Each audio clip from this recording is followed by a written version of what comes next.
Alors, dans cette vidéo, on va introduire la notion de changement de base et de matrice de passage en algèbre linéaire. Avant d'en arriver là, j'en profite pour vous rappeler que ce qui caractérise les espaces vectoriels. Un espace vectoriel, c'est un ensemble d'objets avec des opérations d'addition et de multiplication par un scalaire qui lie ces objets. Et en particulier, a priori, dans un espace vectoriel, il n'y a pas de base, donc il n'y a pas de notion de vecteur numérique, il n'y a pas de représentation numérique à faire, à moins de faire appel à l'existence d'une base, qui requiert d'ailleurs au passage l'axiome du choix. Et si je dis ça, c'est parce qu'en particulier, un vecteur, ce n'est pas un ensemble de coordonnées. On ne peut pas, a priori, parler de coordonnées pour parler des vecteurs. Pour pouvoir parler des coordonnées, il faut spécifier une base, mais du coup, les coordonnées dépendent de la base en question. Ainsi, si vous parlez d'un vecteur de coordonnées 1, 2 et que je parle d'un vecteur de coordonnées 5, 0, a priori, nos deux vecteurs ne sont pas forcément différents parce que vos coordonnées, votre base dans laquelle vous avez calculé vos coordonnées, n'est pas forcément la même que la base dans laquelle j'ai choisi de calculer mes propres coordonnées. De façon schématique, on a un espace vectoriel E dont on cherche à étudier les vecteurs. Pour parler de ces vecteurs à l'aide de nombres, on peut transformer ces vecteurs isomorphiquement en des colonnes de coordonnées. On a donc des fonctions de E dans Rn, mais l'isomorphisme que vous avez utilisé n'est pas forcément le même que celui que j'ai utilisé. Le vôtre correspond à une base f avec des vecteurs f1 jusqu'à fn, et le mien a une base g avec des vecteurs g1 jusqu'à gn. Du coup, nos vecteurs dans Rn ne sont pas comparables. Pour comparer des vecteurs décrits dans des bases différentes, il va nous falloir traduire les coordonnées selon une base en des coordonnées selon une autre base. Alors a priori, ce changement de base pourrait être une opération assez compliquée. Fort heureusement, en remontant par l'espace vectoriel E, on voit qu'il s'agit nécessairement de la composition de deux isomorphismes linéaires. Il s'agira donc d'un isomorphisme linéaire. Et ça en particulier, ça veut dire qu'il nous suffit de déterminer l'image des vecteurs de la base pour déterminer l'isomorphisme linéaire. Alors, il y a un point que je trouve assez confondant, assez confusing, je n'ai jamais su comment traduire ce mot, qui est le fait qu'on parle de matrice de passage de f à g pour parler d'une application qui va de la représentation d'un vecteur dans la base g à un vecteur dans la base f. Je ne sais pas d'où vient cette terminologie étrange, mais bon, il faut faire avec.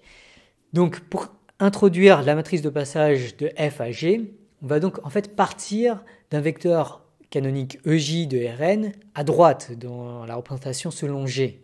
Ce vecteur EJ, donc ça correspond au vecteur avec que des zéros sauf un 1 à la jm coordonnée. Puis en remontant, on voit que ce vecteur correspond au vecteur Gj de la base G. On va maintenant décomposer ce vecteur dans la base f. Et alors là, une autre subtilité, c'est que on va écrire Gj est égal à la somme des PIJFI, ce qui n'est pas tout à fait la notation classique pour les produits matriciels, puisqu'on pourrait vouloir écrire Gj est égal à la somme des QJIFI, pour avoir le JIFI.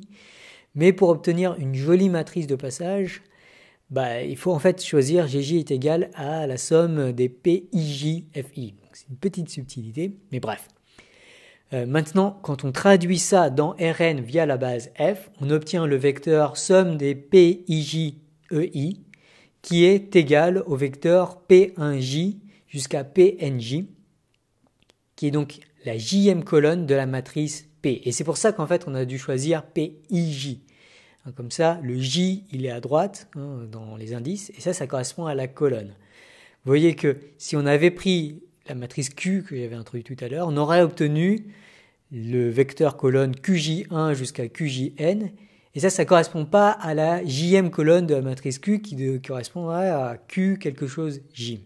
Bon bref, tout ça c'est des détails techniques qui sont importants parce que ça définit formule, mais ce sont vraiment purement des détails. Ce qui est important de voir, c'est que la représentation du vecteur GJ dans la base des FI apparaît dans la matrice de passage P. Et alors cette matrice P, donc elle est appelée matrice de passage de f à g, même si elle fait en fait passer des coordonnées dans G à des coordonnées dans F. En effet, si on considère un vecteur colonne x est égal à x1 jusqu'à xn dans Rn, mais correspondant à la base G, alors x est égal à la somme des xj, ej, donc ça c'est à droite. Donc si on remonte au milieu, on voit que les ej sont associés à des gj, du coup on obtient le vecteur dans E qui est égal à la somme des xj, gj. Or, on a vu comment décomposer les GJ dans la base F, ce qui nous donne la somme des XJ, somme sur les I des PIJ FI. Donc on va un peu réarranger tout ça, ça nous donne la somme sur les I de la somme sur les J de PIJ XJ fois FI. Et donc là, on reconnaît la somme des PIJ XJ, ça c'est le produit matriciel. Et donc ça, c'est égal à la somme sur les I des PX, donc je prends la IM coordonnée, fois FI. Et si on traduit maintenant ça dans Rn via la base F, les FI, ça correspond au EI. Donc on obtient le vecteur colonne qui est la somme sur les I de PX, donc je prends la IM coordonnée fois EI. Donc EI, encore une fois, c'est le vecteur avec que des zéros, avec un 1 pour la IM entrée. Et donc ça, quand on combine tout ça, ça nous donne le vecteur colonne dont la première coordonnée est PX, première coordonnée, PX, deuxième coordonnée, ainsi de suite jusqu'à PX, énième coordonnée. Et ça, c'est exactement le résultat du produit matriciel PX. Donc si X représente les coordonnées d'un vecteur X de E écrit dans la base G, alors Y est égal à Px seront ces coordonnées dans la base F. La matrice de passage P de F à G permet donc de traduire les coordonnées de G en celles de F. Bien entendu, pour faire le passage inverse, il suffit d'inverser la matrice P.